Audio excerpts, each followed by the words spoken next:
Now I go to the Gospels and I read them in view of how people were taught to write, and these compositional devices I noticed Plutarch using: spotlighting, displacement, transferal, compression, conflation, things like that. And wow, that makes perfect sense of many of these differences in the Gospels.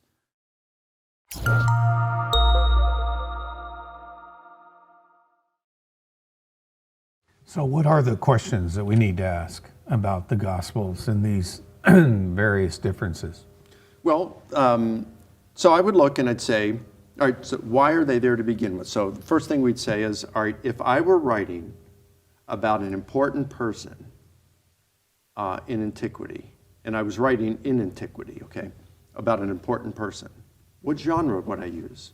Would I use biography, horror fiction, or poetry? Well, of course I'd use biography.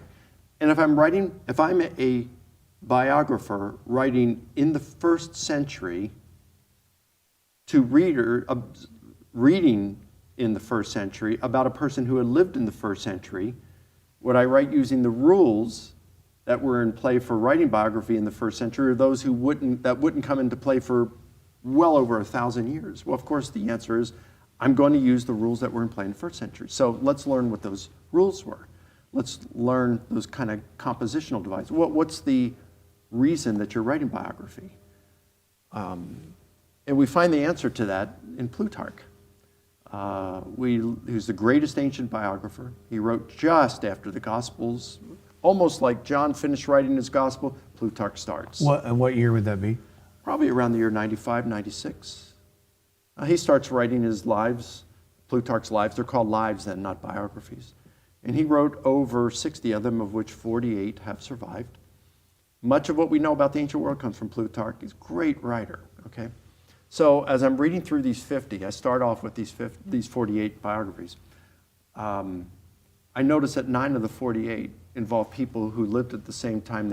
Most of them knew one another, participated in many of the same events, which means that Plutarch is going to tell the same story on multiple occasions. So did he copy and paste? What did he do?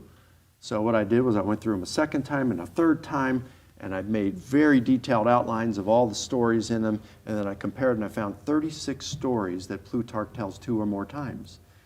30 of them contain differences, and then I looked very carefully and cataloged the differences, and I started to notice a pattern.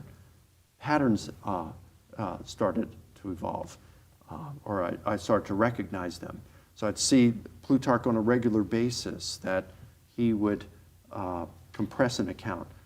In one narrative, he would narrate it as it occurred. On another, he might compress it as though it happened on over a shorter period of time, just for brevity purposes. Or he might displace an event from its proper chronological context and transplant it in a different one in order to make a point. So the event happened, it just happened at a different time. Or he may conflate people or events. Well, we do that today as well. Sure.